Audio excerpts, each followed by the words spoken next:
My father's dragon. Chapter 1. My father meets the cat.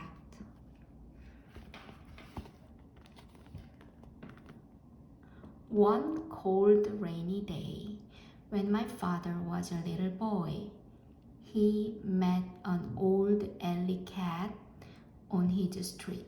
The cat was very drippy and uncomfortable, so my father said, "Wouldn't you like to come home with me?"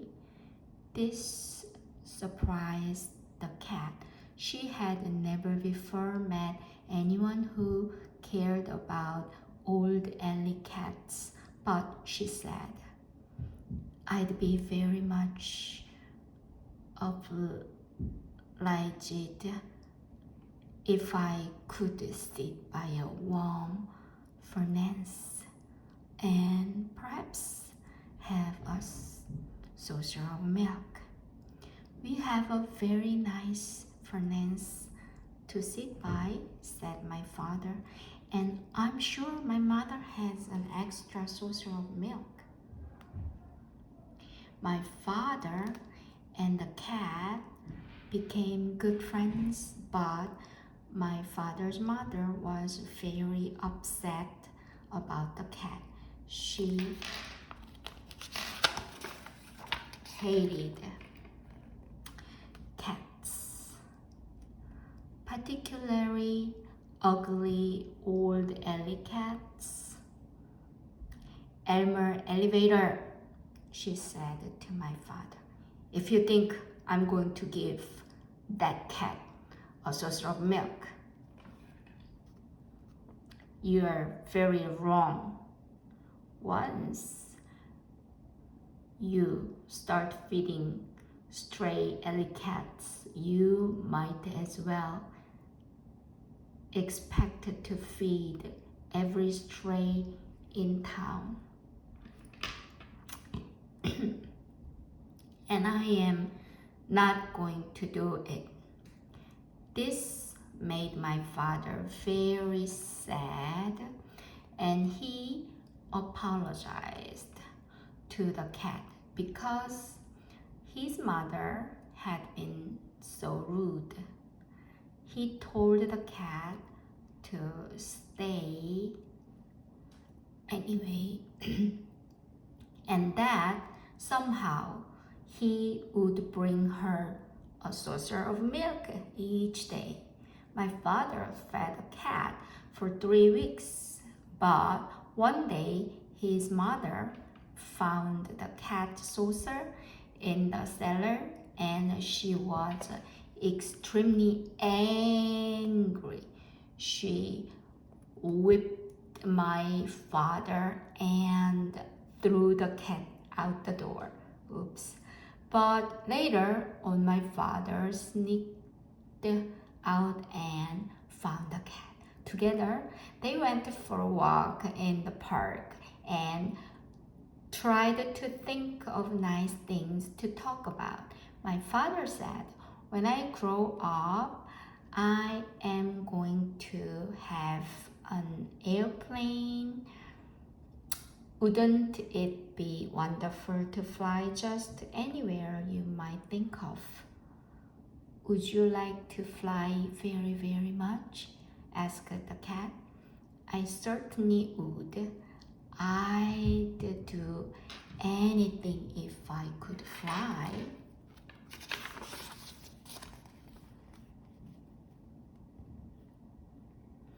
"Well," said the cat, "if you'd really like to fly that much, I think I know of a sort of a way you might get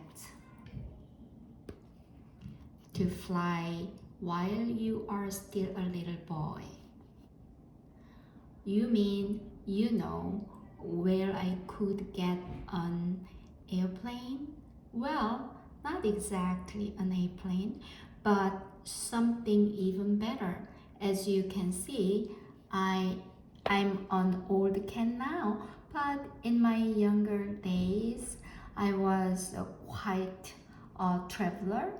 My traveling days are over, but last spring I took just one more trip and sailed to the island of Tangerina, stopping at the port of Cranberry. Well, it just so happened that I missed the boat, and while waiting for the next, I thought I'd look around a bit. I was particularly interested in a place called Wild Island, which we had passed on our way to Tangerina. Wild Island and Tangerina are joined together by a long string of rocks. But people never go to Wild Island because it's mostly jungle and inhabited by very wild animals. So I decided to go across the rocks and explore it for myself. It certainly is an interesting place, but I saw something there that made me want to weep.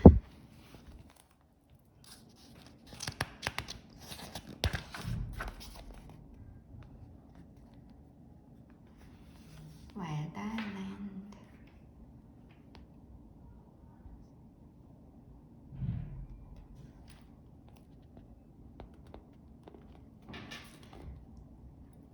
Chapter 2.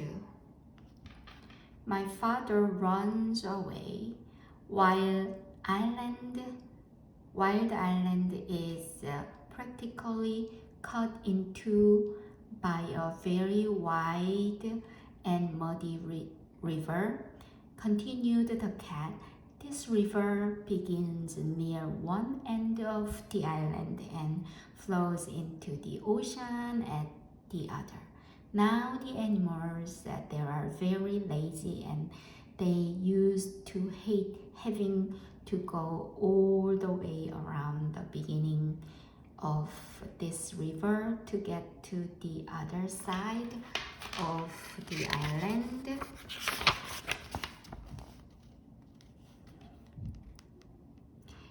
It made visiting inconvenient and mail deliveries slow, particularly during the Christmas rush.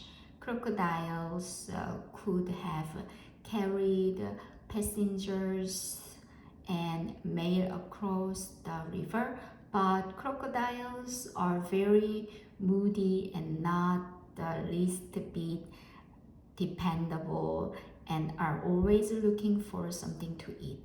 They don't care if the animals have to walk around the river, so that's just what the animals did for many years.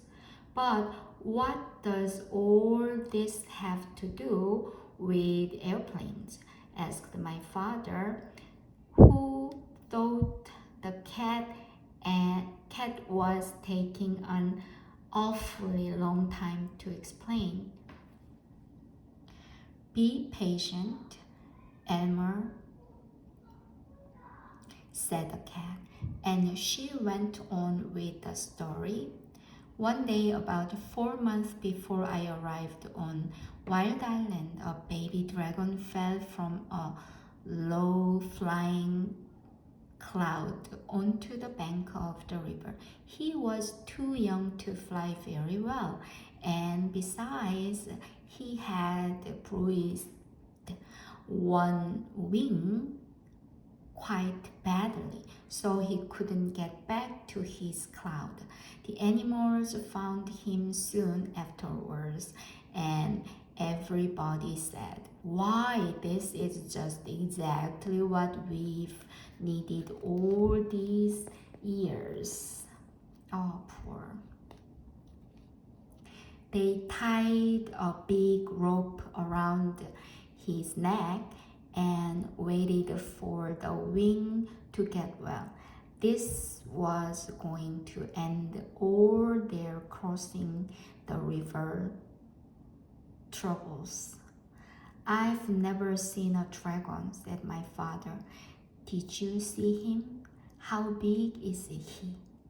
Oh yes, indeed, I saw the dragon. In fact, we became great friends, said the cat.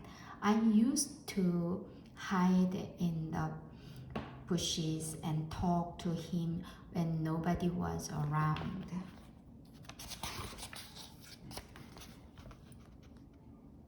He's not a very big dragon, but the size of a large black bear, although I imagine he's grown quite a bit since I left. He's got a long tail and yellow and blue stripes. His horn and eyes and the bottoms of his feet are bright red, and he has gold-colored wings. Wow!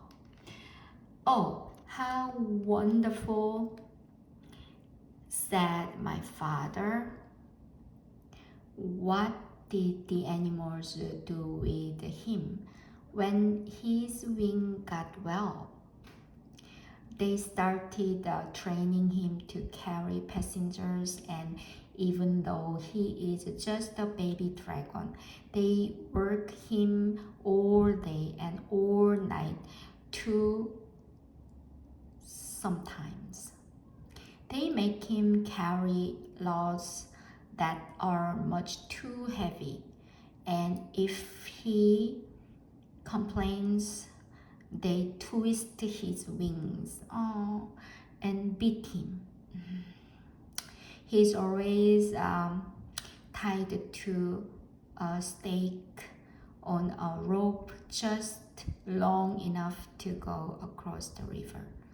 His only friends are the crocodiles, who say hello to him once a week if they don't forget.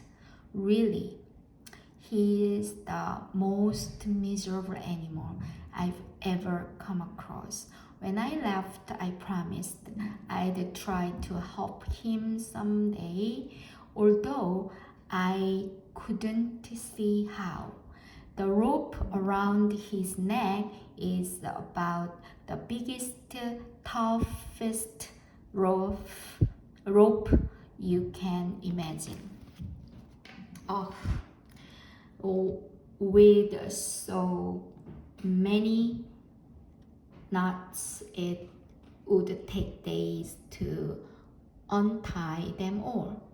Anyway, when you were talking about airplanes, you gave me a good idea. Now, I'm quite sure that if you were able to rescue the dragon, which wouldn't be the least bit easy, he'd let you ride him most anywhere, provided you were nice to him, of course. How about trying it? Oh, I'd love to, said my father, and he was so angry at his mother for being rude to the cat that he didn't feel the least bit sad about running away from home for a while. That very afternoon, my father and the cat went down to the docks to see about ships going to the island of Tangerina. They found out that a ship would be sailing the next week, so right away they started planning for the rescue of the dragon. The cat was a great help in suggesting things for my father to take with him, and she told him everything she knew about Wild Island. Of course, she was too old to go alone. Everything had to be kept very secret, so when they found or brought anything to take on the trip, they hid it behind a rock in the park. The night before my father sailed, we borrowed his father's knapsack, and he and the cat packed everything very carefully. He took chewing gum, 2 dozen pink lollipops, a backpack of rubber bands, black rubber boots, a compass, a toothbrush, and a tube of toothpaste, 6 magnifying glasses, a very sharp jackknife, a comb, and a hairbrush, 7 hair ribbons of different colors, an empty grain bag with a label saying cranberry, some clean clothes, and enough food to last my father while he was on the ship. He couldn't live on mice, so he took 25 peanut butter and jelly sandwiches and 6 apples.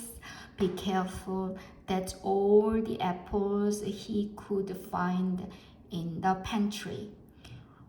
When everything was packed, my father and the cat went down to the docks to the ship.